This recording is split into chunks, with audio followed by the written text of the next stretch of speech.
Na hello! Én Maki vagyok, és most egy paródia videót fogunk megnézni reakció videónak.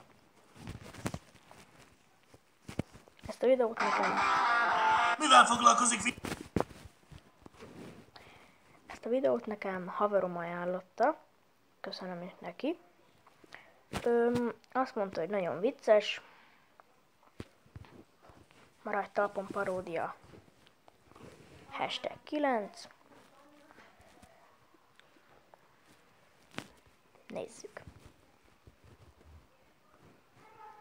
Most már. Én brit tudós vagyok, kérem szépen. Brit tudós, akik annyi mindenre rájönnek. Ó, bazzeg. Még egy idióta. Mennyi 1/1 megoldása? Micsoda számítások zajlódhatnak a fejében? 9. 47.492,1. Őszintén, ez hogy a faszomba jött ki magának? Mielőtt én kapok egy az ideg összeroppanást, viszlát, ezt nem értem. Na mi a helyzet, Dávid? Gábor, én azt szenvedtéltem. Na ez a... Hát mi van itt, azt hitted, hogy a Monika showba jössz, vagy mi? A fasz, itt a klotyóba rápippantottuk a srácokkal, tiszta kemény. Most hol vannak a srácok? Itt vagyunk, geci. Mit kell csinálni, ha egy stop táblát látunk? Na Dávid, mi a helyzet, hogyha meglátsz egy stop táblát? Hát be kell állni, nem? Be kell? Ja, meg... Elszívod a táblát, mi? Na már. Ne rendázz, mi annak idején a jelzőlámpákat szívtuk el a faszba. John Lennon. A Beatles tagjai közül kinek volt kerek szemüvege? Hát neked. Hát neked, bassz meg, de ennyivel nem úszod ám meg. Mit jelent az XD kifejezés? Ciki, mert akkor te már nem éltél. Hát itt már nem nagyon. Gondolom nem segítek azzal, hogy a Facebookon is gyakran használják.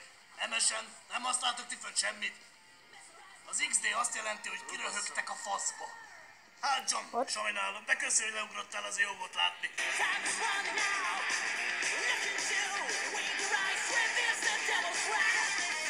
Hova tűnt a monitor, Dávid? Hát elszívtam, igen. Csak a kamerákat hagyd meg, öreg.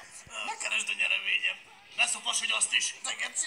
Elszívtam a nyereményet? Hát beszarok. Nézzük a kérdést. John F. Kennedy hány évesen fingott először egy jó ízűt?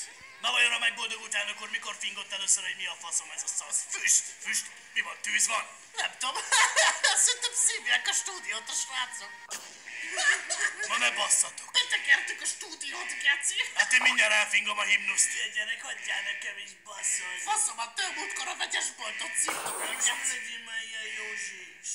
Hát én beszarok. Legalább egy kis fényt, amíg elköszönök a nézőktől. Hát, hölgyeim és uraim, mint látják ez a szituáció, de remélem tetszett a műsor. Iratkozzanak fel és dobjanak egy lájkot, bazd meg!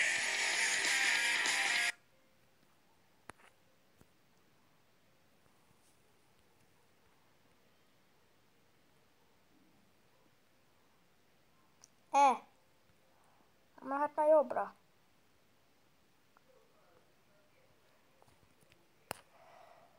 Na mindegy. Na gyerekek, ez nekem nagyon tetszett, nagyon vicces volt. Tényleg igaza volt haveromnak. Köszi. Jó videókat csinál ez a Radics Peti. De ez zseniális volt. Na, ennyi is lett volna. Én Maki voltam.